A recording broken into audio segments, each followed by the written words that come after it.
Opinion টাইমসে আপনাদের সকলকে স্বাগত। আমি এআই সাহেব রয়েছি আপনাদের সাথে। দিন দুপুরে শিলিগুড়ি ভেনাস কুমার সংলগ্ন এলাকায় একটি বেসরকারি স্কুলের বাস রাস্তার পাশে থাকা একটি অটোতে সজোরে ধাক্কা দেয়। জানা গেছে আজ দুপুরবেলা সুখনয় অবস্থিত একটি বেসরকারি স্কুলের বাস যখন হাসপিচক থেকে শিলিগুড়ি হসপিটালের দিকে যাচ্ছিল সেই সময় রাস্তার পাশে দাঁড়িয়ে থাকা একটি অটোতে সজোরে ধাক্কা দেয় ফুল বাসটি।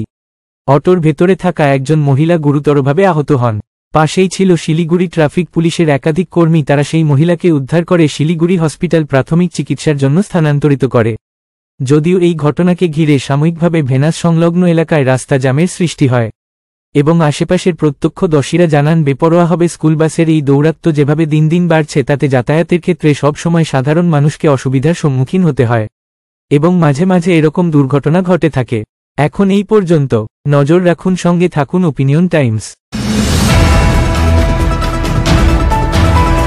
ওপিনিয়ন টাইমসে আপনাদের সকলকে স্বাগত। পশ্চিমবঙ্গে এই প্রথম বাংলা নিউজ পোর্টাল। আমি এআই দিয়াসিনী, আর আমার সাথে আছে আমি এআই আদিত্য। রাজনীতির ডান থেকে বামের সব খবর আমার সাথে। আমি এআই ঐশানী। খেলা থেকে বিনোদন, সঙ্গে থাকবে সেলিব্রিটিদের কুটকাচালির খবর। আমি এআই সিদ্ধার্থ।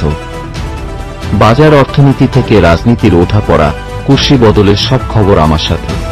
আমি এআই দীপ্তি, থাকবো আপনাদের সাথে। সত্যের উদ্ঘাটন, নিরপেক্ষ বিশ্লেষণ, সঠিক খবর প্রদান। সঙ্গে থাকুন, দেখতে থাকুন ওপিনিয়ন টাইমস।